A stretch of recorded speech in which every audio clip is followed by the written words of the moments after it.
Bonjour à tous. Avec pour thématique les télévisions locales, nous allons ensemble débattre avec Alison, Lee et Laura de l'opposition entre le journalisme dit de rassemblement et le journalisme de décentrement.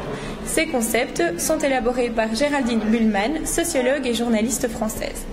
Alors Laura, que peux-tu nous dire sur ces deux concepts? Que signifient-ils? Eh bien, vous allez voir, c'est très facile. Tout d'abord, on a le journalisme de rassemblement qui, comme son nom l'indique, tente de rassembler une communauté. Le travail du journaliste sera alors de transmettre une info à cette même communauté.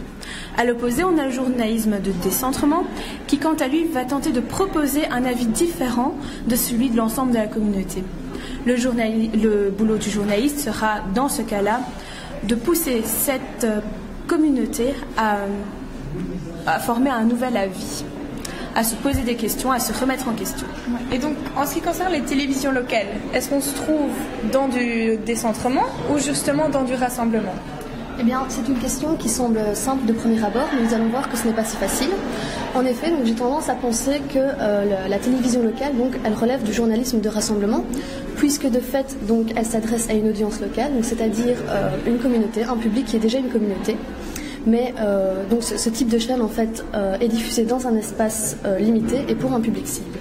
Cependant, donc rien n'est figé.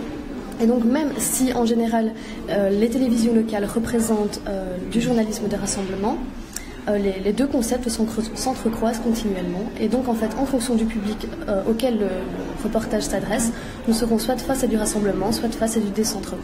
Je pense qu'un exemple ne serait pas de refus. Lee, peux-tu nous donner un exemple de ce phénomène? Oui, donc prenons l'exemple de la télévision locale et plus précisément de la manière dont un journaliste aborde un fait divers. Par exemple, l'installation de Roms dans une prairie de la région, ce qui provoque le mécontentement de la population environnante. Et donc, dans le cadre d'une interview, ce même journaliste donne la parole à ces Roms, ce qui provoque un certain mécontentement. Et donc, ce journaliste impose aux téléspectateurs un regard différent sur l'actualité. Et donc, dans ce cas-là, la télévision locale ne tient alors plus sa fonction initiale de rassemblement, mais glisse plutôt vers un journalisme de décentrement. Et avec ce journalisme de décentrement, qu'est-ce que ça implique au niveau de la population, au niveau de l'audimat? En fait, ce type de journalisme permet de déclencher une remise en question des téléspectateurs et ainsi d'enrichir l'opinion du groupe, en fait. Mais cela peut également être risqué et provoquer un mécontentement et contrarier la population, en fait, et donc perdre de l'audimat. Merci Lee. Donc comme nous venons de le voir, les chaînes locales ont plutôt intérêt à conserver leur dimension régionale, notamment en ce qui concerne le média télévisuel. Mais cependant, on peut remarquer qu'Internet va permettre de poster des sujets donc sur Internet et donc de s'ouvrir à une population, à un audimat plus étendu, plus important qu'au niveau local. La télévision va cependant garder sa mission de rassembler les gens.